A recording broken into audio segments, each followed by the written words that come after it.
யூனுஸ் நபி அவர்கள் இன்றைய ஈரானில் உள்ள நைன்வா என்னும் பகுதியில் அல்லாஹ் இறை தூதராக அனுப்பி வைத்தான்.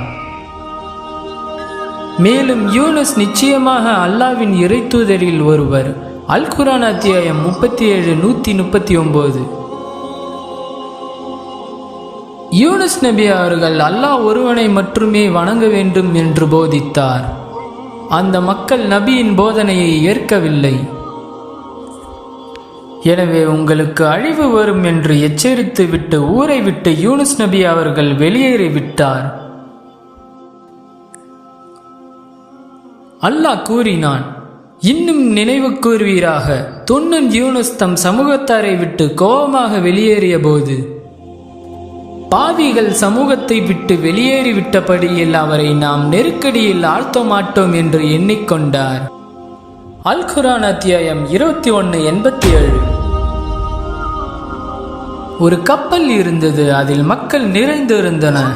யூனுஸ் நபி அவர்கள் அந்த கப்பலில் ஏறிக்கொண்டார்கள். கப்பல் கடலில் பயணித்தது. இடைநடுவில் கப்பல் அலைமோத ஆரம்பித்தது. இவ்வாறு ஆபத்து வந்தால் கப்பலில் உள்ளவர்களின் பெயரை எழுதி சீட்டு குலுக்கி யாருடைய பெயர் வருகிறதோ அவரை கடலில் குதிக்க சொல்வது அவர்களின் மரபாகும்.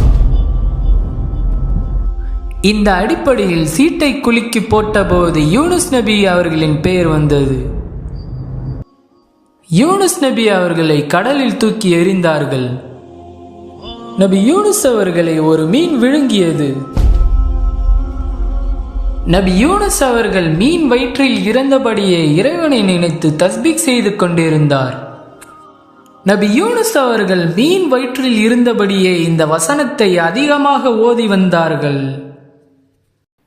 أعوذ بالله من الشيطان الرجيم بسم الله الرحمن الرحيم لا إله إلا أنت سبحانك إني كنت من الظالمين.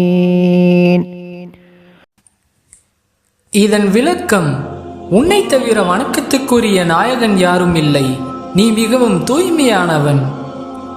நிச்சயமாக நான் அநியாயக்காரர்களில் ஒருவனாகிவிட்டேன் என்று பிரார்த்தித்தார். அல் குர்ஆன் அத்தியாயம் 21:87. இந்த பிரார்த்தனையை அல்லாஹ் ஏற்றுக்கொண்டான். மேலும் அல்லாஹ் கூறினான், ஆனால் அவர் நோயுற்ற நிலையில் நாம் அவரை மீன் வயிற்றிலிருந்து வெளியேற்றி வெட்ட வெளியில் போட்டோம். அன்றையும் நாம் அவருக்கு மேல் ஒரு சூறைக் கொடையை முளைப்பித்து நிழல் தருமாறு செய்தோம். அல் குர்ஆன் அத்தியாயம் 37 139 முதல் 147. யூனுஸ் நபியும் சோதனையில் இருந்து மீண்டு கொண்டார். இவ்வித வேதனையின் அடையாளத்தை கண்டு யூனுஸ் நபியின் மக்கள் அல்லாஹ்விடம் மன்னிப்பு கேட்டனர். அவர்களின் ஈமானும் தௌபாவும் அவர்களை பாதுகாத்தது. இது போன்ற அனிமேஷன் வீடியோஸ் பார்க்க இஸ்லாம் யூனிவர்ஸ் அனிமேஷன் சேனலை சப்ஸ்கிரைப் பண்ணுங்க.